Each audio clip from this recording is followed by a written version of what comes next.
The nature of sitting wages war on the psoas muscle. And if you can picture where the psoas is, this will make sense. So it actually connects to your lower back spine vertebrae, and it runs through your guts and connects to the top of your femur on each side of the body. So you have two of them, and they're both thick, mean, and angry, and they get really tight when you sit because just the nature of sitting is going to keep them very short. And people are doing this for like 12, 14 hours a day, every day of their life. So if you can imagine just how much strain that's going to put on the psoas, it's a lot. Like if you did this to any muscle group, like even just your bicep, if you sat like this for 14 hours a day, every day of your life, your bicep wouldn't feel very good. And the psoas and the lower back system are even more complex, so you could have even more pain and more problems than like a normal joint would, right? And to do something about this, we're gonna have to break up the psoas and lengthen it. Because right now, especially if you've been sitting for years, decades, like we go to school, we maybe go to college, we work a desk job, we come home after work and we sit on a couch.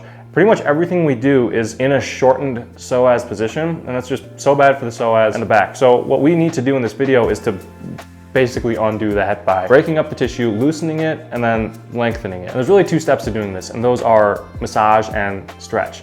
And I'm gonna start with massage because if your psoas is really rigid and really stiff, like you might not be able to stretch it at all. Like it might be like a frozen bungee cord. Like if you picture that, like that's literally what a lot of people's psoas is like you can't even stretch it, or maybe you can if you really pull hard on, but it's not just gonna stretch like a normal bungee cord would. And that's like kind of how you should think about this muscle here. A lot of times with psoas pain, like the act of actually sitting down isn't that bad, but it's right when you sit up and the psoas has to lengthen, that pain shows up. So like if you know like a parent or a relative or someone who just gingerly stands up from every time they have to stand up from sitting down, they probably have a psoas problem. Like I'm picturing my dad, whenever he stands up from sitting on the couch or sitting in a chair for too long, he's like, oh, and it's very hard for him to push his hips forward, and that is his psoas lengthening, and the psoas really doesn't want to lengthen because he's been sitting down for decades. That's like how to picture the psoas and the problem we're trying to attack here. So with massage, we're going to break up all of the frozen, tight, rigid, trigger point, knotted muscle tissue. And you can do this if you go to a physio, massage therapist, physical therapist. They'll actually do it with their thumbs and maybe knuckles and dig in there. But I just love doing it at home with UL Claw. Check the video in the card for a tutorial on that. But basically, if you have a good psoas release tool,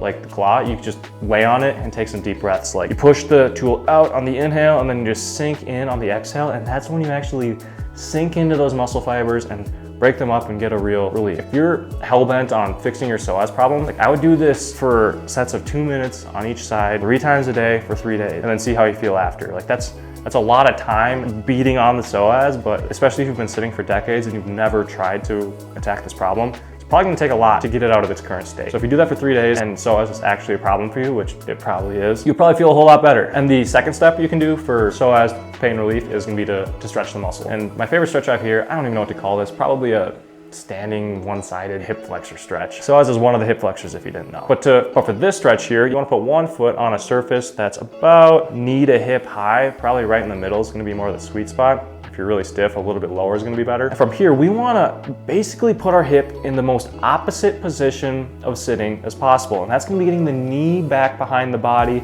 to lengthen the psoas and the hip flexors in the front. So we wanna get the knee back as far as possible here. And once we get into this position, we wanna actually engage the glute, because engaging the glute is gonna help turn off the hip flexor muscles because they're antagonist muscle groups, just like the tricep and bicep. Like when you engage the tricep, bicep relaxes. When you engage the glutes, hip flexor relax. So we're getting the leg back, we're engaging the glute, and from here we want to just do nice, gentle, easy flosses with the glute into the hip flexor stretch even more. This kind of pulse motion is going to put so much pressure on the hip flexors and the psoas that they're going to be forced to lengthen. Like I had a client once who told me that his therapist told him you can't stretch the psoas. I really beg to differ. Like you can feel it right in your psoas here. And if you've also been told that you can't stretch the psoas, try this out. And one thing you can do to even emphasize it a little more is to rotate the shoulders and put the arm overhead. Like when you're in this position, if you can picture where the psoas is, it is way longer than normal, and lengthening a muscle is stretching it. So you're stretching the muscle here. Like if you've heard that you can't stretch the psoas, I challenge you to try this out. But yeah, holding the stretch for about 90 seconds on each side. You can even do this multiple times a day.